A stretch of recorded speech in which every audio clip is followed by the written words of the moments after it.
മിക്കതും ഒരു 6 മണിയാകുമ്പോഴേക്കും നമ്മുടെ ഒക്കെ വന്നിട്ട് ഉമ്മർത്ത് നിന്ന് കൂട്ടോ. അപ്പോൾ എപ്പോഴെങ്കിലാണ് നമ്മൾ ഈ കടയിൽ നിന്ന് മീൻ മേടിക്കാറുള്ളൂ. അപ്പം ഇന്ന് കടയിൽ നിന്ന് മീൻ മേടിച്ചു കേട്ടോ. മേടിക്കാൻ കാരണം എന്താണെന്നറിയോ, ഇന്ന് അയിലച്ചമ്പ ഉണ്ടായിരുന്നു കേട്ടോ.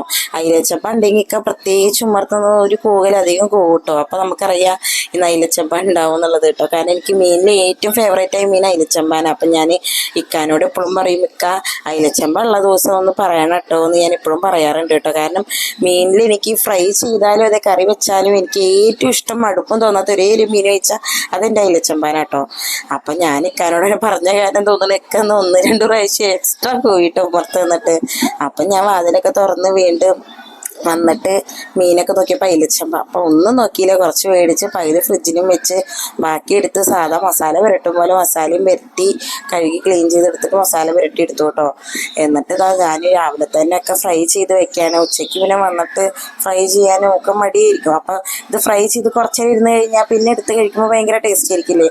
അപ്പം ഞാനിതാ വേഗം ഫ്രൈ ചെയ്ത് ചോറൊക്കെ നേരത്തെ വെച്ച കാരണം കേട്ടോ നെയ്യ് ഓർന്ന് വരുന്നുണ്ട് കേട്ടോ. നല്ല ടേസ്റ്റ് കാണുമ്പോൾ അല്ലായിരുന്നു കേട്ടോ, നല്ല രുചി ഉണ്ടായിരുന്നു കേട്ടോ മീനിന്. അപ്പം അയിലച്ചമ്പ എന്നെ പോലെ ഇഷ്ടമുള്ളവരൊക്കെ ഉണ്ടെങ്കിൽ കമൻറ്റ് ചെയ്യാൻ മറക്കല്ലേ കേട്ടോ. നിങ്ങൾക്ക് ഇഷ്ടപ്പെട്ട മീൻ എന്താണെന്ന് പറയണേ.